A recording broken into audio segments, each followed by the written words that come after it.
نبی اکرم صلی اللہ علیہ وسلم نے ایک مرتبہ 3 دفعہ قسم کھائی، واللہ لا یؤمنو، واللہ لا یؤمنو، واللہ لا یؤمنو، خدا کی قسم وہ شخص مومن نہیں، خدا کی قسم وہ شخص مومن نہیں، خدا کی قسم وہ شخص مومن نہیں۔ واقعہ یہ ہے کہ ہم تصور نہیں کر سکتے کہ صحابہ کیسے لرز گئے ہوں گے، کانپ اٹھے ہوں گے، کون وہ بدبخت ہے، کون وہ شقی ہے جس کے بارے میں اللہ کے رسول 3 دفعہ قسم کھا کر فرما رہے ہیں کہ وہ صاحب ایمان نہیں۔ قیل من یا رسول اللہ، کسی نے ڈرتے ڈرتے پوچھا ہوگا اے اللہ کے رسول کس کے بارے میں ارشاد فرما رہے ہیں؟ اب جواب سنیے، الذی لا یامن جارہ بوائقہ،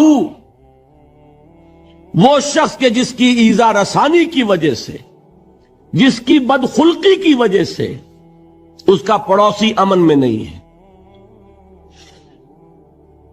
یہ کوئی گناہ کبیرہ ہے؟ آپ کی فہرست میں تو گناہ ہی نہیں، کبیرہ کیا سوال، صغیرہ بھی نہیں۔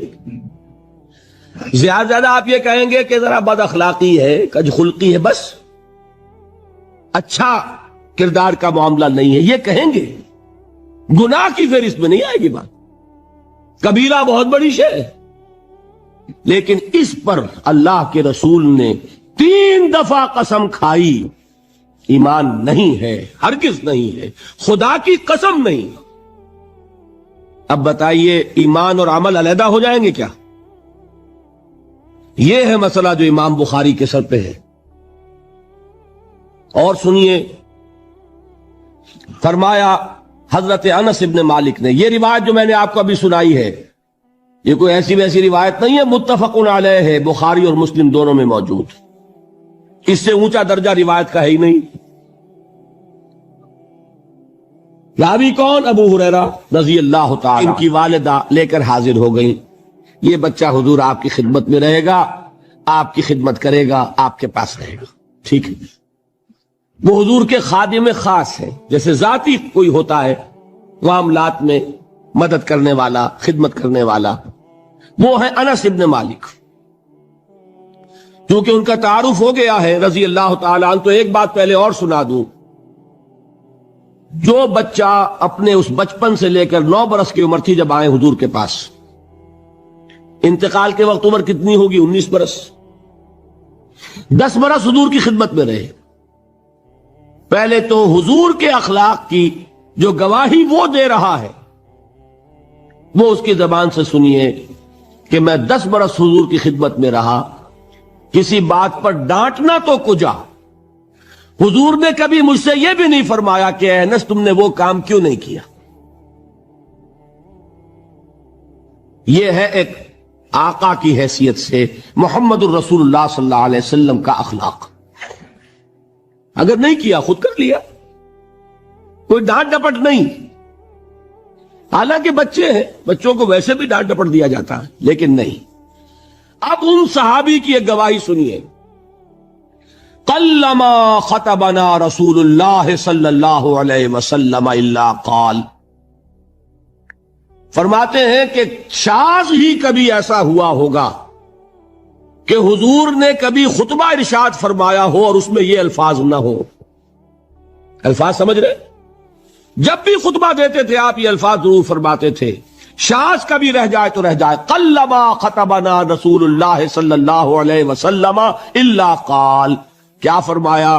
لا ایمان لمن لا امانت لہ ولا دین لمن لا عہد لہ، جس شخص میں امانت داری نہیں اس کا کوئی ایمان نہیں، جس میں ایفائے عہد نہیں اس کا کوئی دین نہیں۔ بنا پھرتا ہو وہ دیندار، بنا پھرتا ہو وہ صاحب ایمان اور امتی حضور کا، امانت داری نہیں تو ایمان نہیں، ایفائے عہد نہیں تو دین نہیں۔ کس کا فرمان ہے؟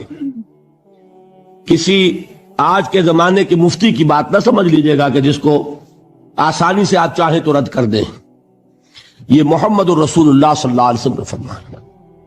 اور سنیے پھر ایک متفق علیہ روایت، بخاری اور مسلم کی، راوی پھر کون ہے؟ ابو ہریرہ رضی اللہ تعالیٰ عنہ۔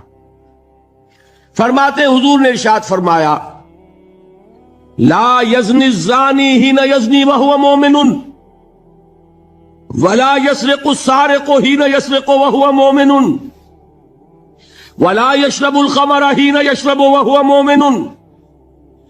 کوئی زانی حالت ایمان میں زنا نہیں کرتا. کیسے ممکن ہے؟ ایمان ہو اور زنا ہو جائے، پھر وہ ایمان دھیلے کا ہوا؟ کیا قدر و قیمت اس ایمان کی؟ وہ تو اٹھا کر پھینک دینے کی چیز ہے.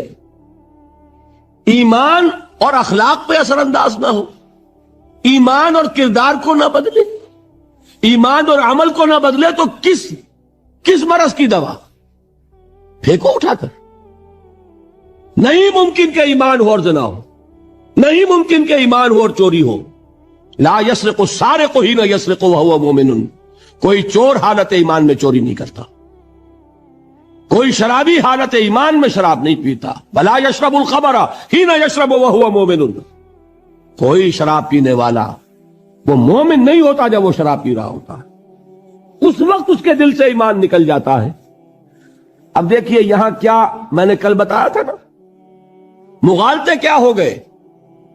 مغالطے یہ ہو گئے کہ اس کو سمجھ لیا قانونی بات، یہ قانونی بات نہیں ہے، وہ قانونی ایمان کی بات نہیں ہو رہی، یہ حقیقی ایمان کی بات ہو رہی. قانونی ایمان کی بات ہو تو یہ کافر ہو گیا، پھر کافر نہیں ہے. قانونی ایمان کا دار و مدار قول پر ہے. یہ وہ حقیقی ایمان ہے، قلبی یقین والا ایمان، اس کے بارے میں فرمایا جا رہا ہے. وہ دل سے نکل جاتا ہے تو گناہ ہو سکتا ہے. ایک اور حدیث میں حضور نے اس کو اور واضح کر دیا، جب کوئی شخص